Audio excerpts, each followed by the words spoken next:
ਹਰਜੋਤ ਸਿੰਘ ਜੀ, ਜਿਹੜੀ ਅੱਜ ਦੀ ਜਿਹੜੀ ਵੱਡੀ ਖਬਰ, ਆਪਾਂ ਸਭ ਤੋਂ ਪਹਿਲਾਂ ਉਸ ਦੇ ਉੱਤੇ ਨਜ਼ਰ ਮਾਰਦੇ ਜਾਈਏ।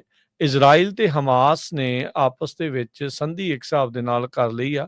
ਪੀਸ ਡੀਲ ਦੇ ਉੱਤੇ, ਸੀਜ਼ਫਾਇਰ ਦੇ ਤੇ ਹੌਸਟੇਜ ਡੀਲ ਦੇ ਉੱਤੇ ਸਾਈਨ ਕਹਿੰਦੇ ਆ ਕਰ ਦਿੱਤੇ ਆ। ਪਰਸੋਂ ਰੋਜ਼ ਜਿਹੜੇ ਮਿਡਲ ਈਸਟ ਦੇ ਐਨਵਾਏ ਸਟੀਵ ਵਿਟਕੌਫ ਤੇ ਟਰੰਪ ਹੋਣਾ ਦਾ ਜਿਹੜਾ ਜਵਾਈ ਆ ਕੁਸ਼ਨਰ, ਉਹ ਮਿਡਲ ਈਸਟ ਦੇ ਵਿੱਚ ਗਏ ਸੀਗੇ। ਡੀਲ ਦੀ ਜਦੋਂ ਚਰਚਾ ਸ਼ੁਰੂ ਹੋ ਚੁੱਕੀ ਸੀਗੀ।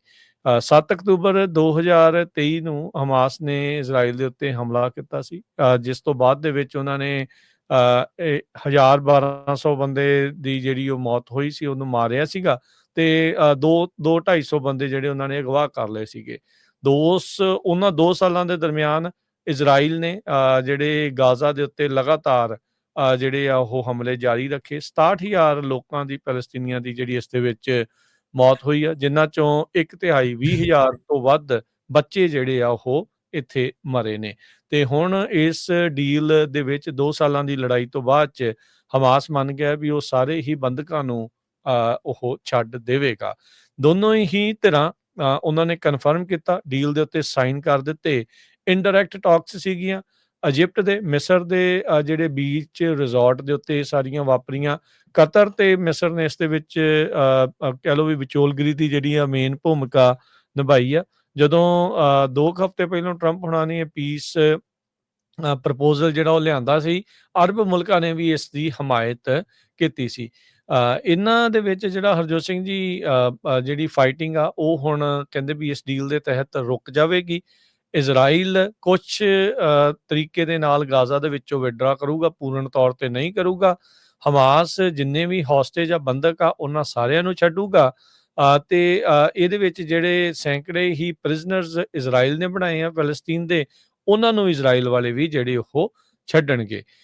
ਹੁਣ ਕਹਿੰਦੇ ਵੀ ਟਰੱਕਾਂ ਦੇ ਟਰੱਕ ਰਾਹਤ ਸਮੱਗਰੀ ਦੇ ਤੇ ਮੈਡੀਕਲ ਏਡ ਦੇ, ਫੂਡ ਤੇ ਮੈਡੀਕਲ ਏਡ ਆ, ਉਹਨਾਂ ਦੇ ਫਲੀਟ ਹੁਣ ਗਾਜ਼ਾ ਦੇ ਵਿੱਚ ਜਾਣਗੇ, ਜਿੱਥੇ ਆਮ ਲੋਕ ਭੁੱਖਮਰੀ ਤੋਂ ਤੇ ਬਿਮਾਰੀ ਤੋਂ ਜਿਹੜੇ ਇਸ ਟਾਈਮ ਪੀੜਤ ਹੈਗੇ ਨੇ।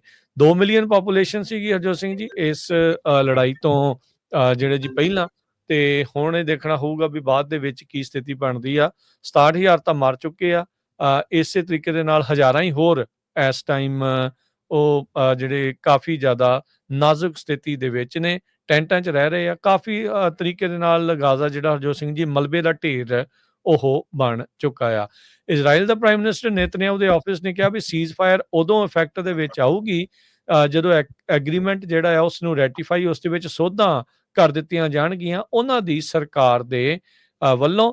ਤੇ ਕਹਿੰਦੇ ਵੀ ਇੱਕ ਮੀਟਿੰਗ ਹੋਊਗੀ ਉਹਨਾਂ ਦੀ ਜਿਹੜੀ ਸਿਕਿਉਰਿਟੀ ਕੈਬਨਿਟ ਆ ਉਹਨਾਂ ਦੇ ਨਾਲ ਅੱਜ, ਤੇ ਉਸ ਤੋਂ ਬਾਅਦ ਦੇ ਵਿੱਚ ਇਸ ਨੂੰ ਰੈਟੀਫਾਈ ਜਿਹੜਾ ਉਹ ਕੀਤਾ ਜਿਹੜਾ ਉਹ ਜਾ ਸਕਦਾ ਆ।